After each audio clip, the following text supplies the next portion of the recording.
Ivanka Trump hosts an economic roundtable with Governor Ducey. We take you there. Plus, ASU President Michael Crow calls out Arizona bars for not following COVID-19 safety protocol. And how many Arizonans would get the coronavirus vaccine if there was one? The answer may surprise you. Cronkite News starts now.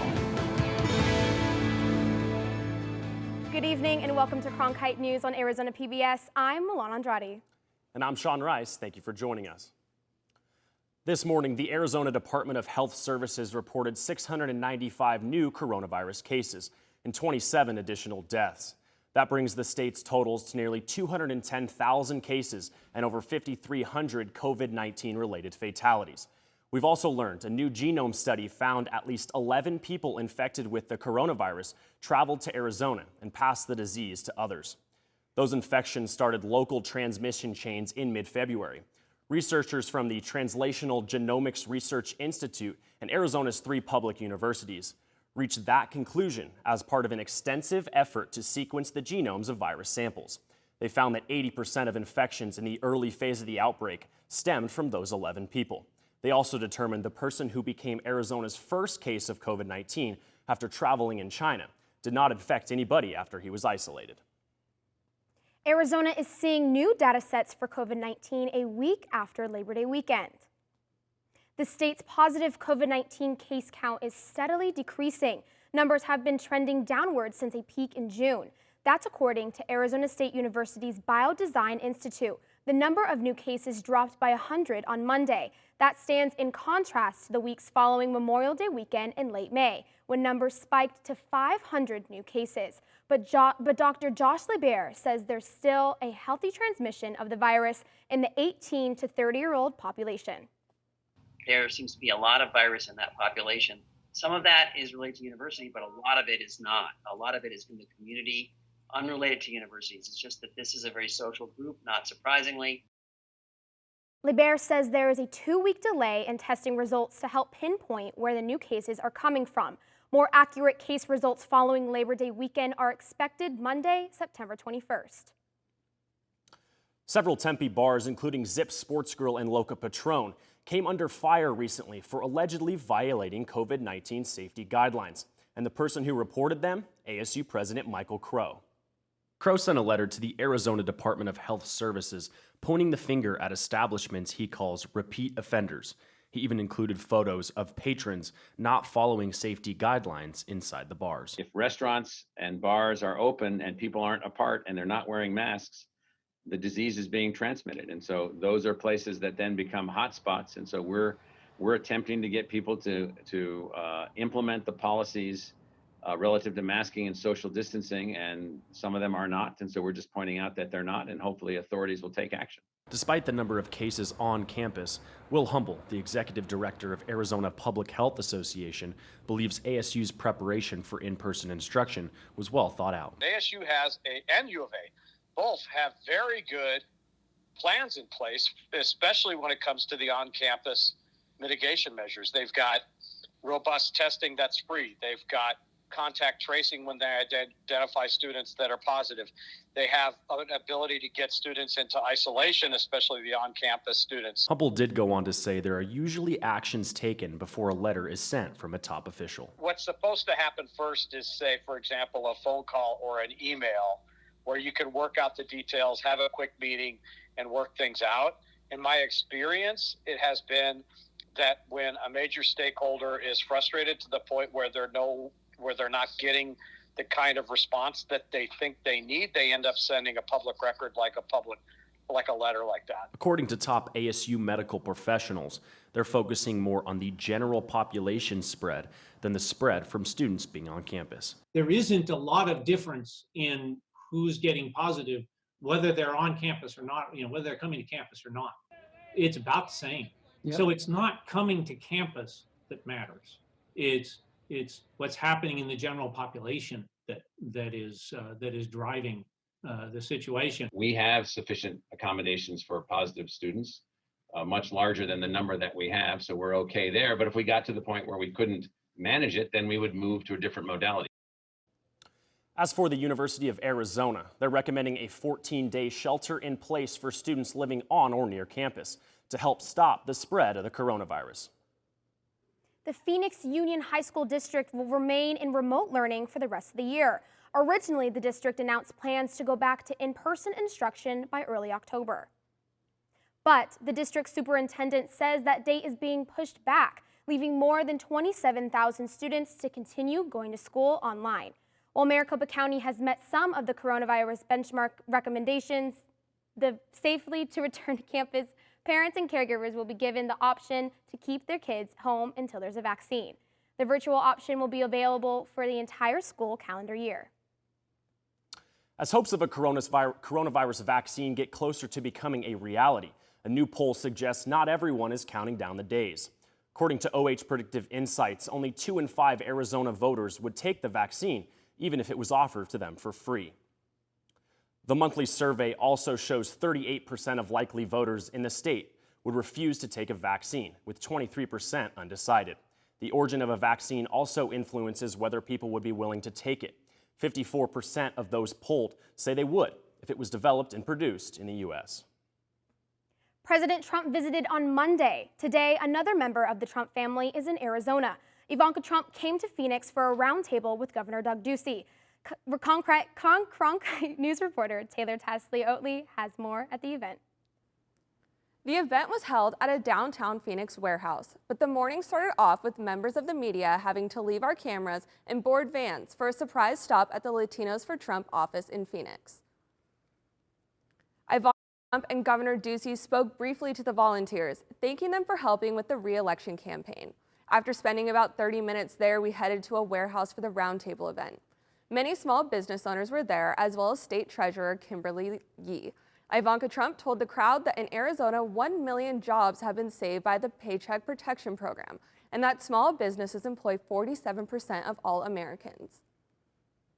So helping our small business owners bridge this period of time of vulnerability and uncertainty, get to the other side, maintain their payrolls, cover their overhead was so important. So I'm incredibly proud to have helped the president as we worked on this PPP program. More loans. After the first daughter spoke, business owners shared stories about why they came to Arizona and how they have struggled during the pandemic. The Trump campaign will have several more events in Arizona this week.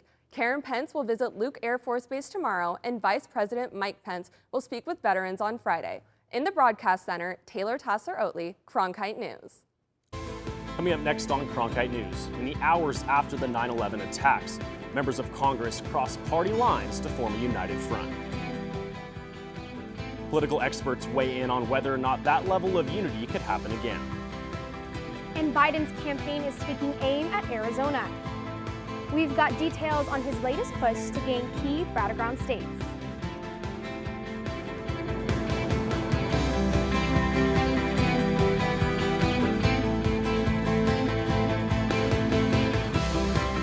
I'm Judy Woodruff, anchor and managing editor of the PBS NewsHour. The journalists of tomorrow face a fast-changing media landscape, but quality news remains vitally important to our communities, our country, and our world. At ASU's Walter Cronkite School of Journalism and Mass Communication, students learn solid, reliable reporting, holding the powerful accountable, and rebuilding the public's trust. The Cronkite School and Arizona PBS, preparing the next generation for a stronger future of journalism. Ready to watch the best of PBS anytime, anywhere, on nearly any device? It's easy with the free PBS Video app. Simply download the PBS Video app on your mobile or streaming device. Now you can watch the latest PBS episodes or catch up on the shows you missed. And when you support your local station, you can get PBS Passport, giving you access to more episodes, more specials, more of what you love.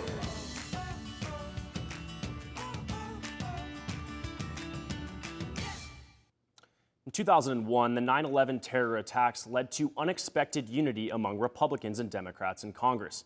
Cronkite News reporter Mythili Gooby asked people in Washington whether that spirit of unity could ever be recaptured when some politicians barely speak to one another. The answers were not encouraging. This was Congress then. God bless America.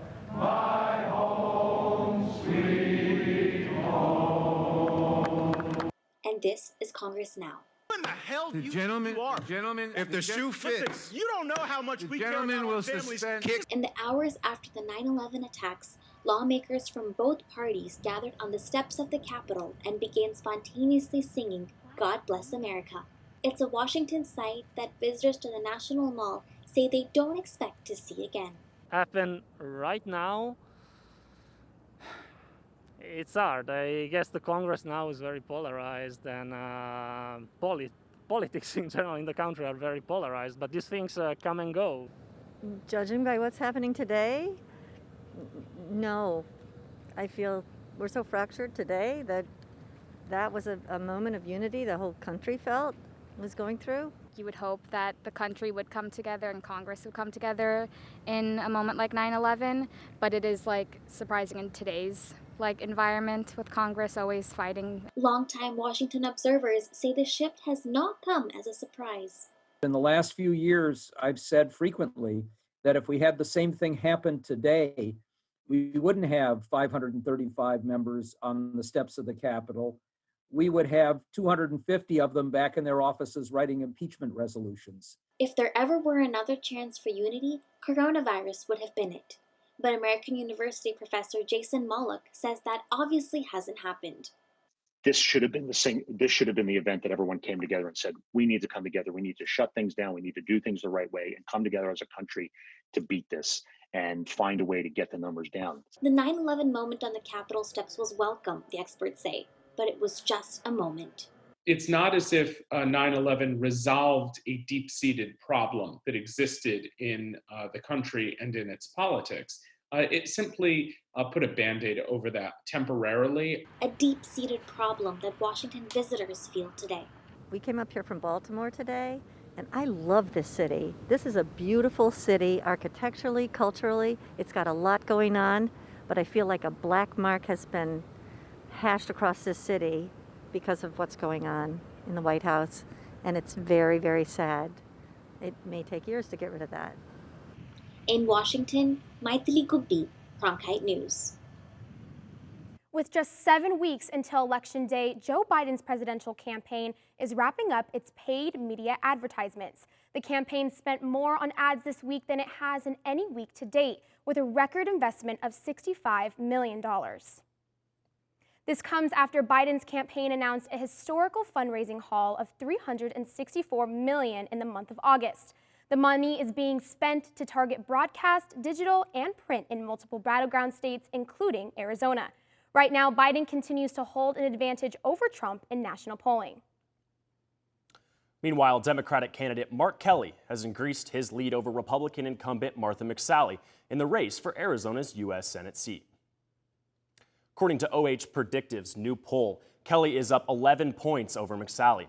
Last month, the poll had Kelly up only 5 points. The two are set to debate on October 6th, right here on Arizona PBS. When we come back, another college conference will be getting a chance to play football. Find out which teams will be taking the field amidst coronavirus concerns next.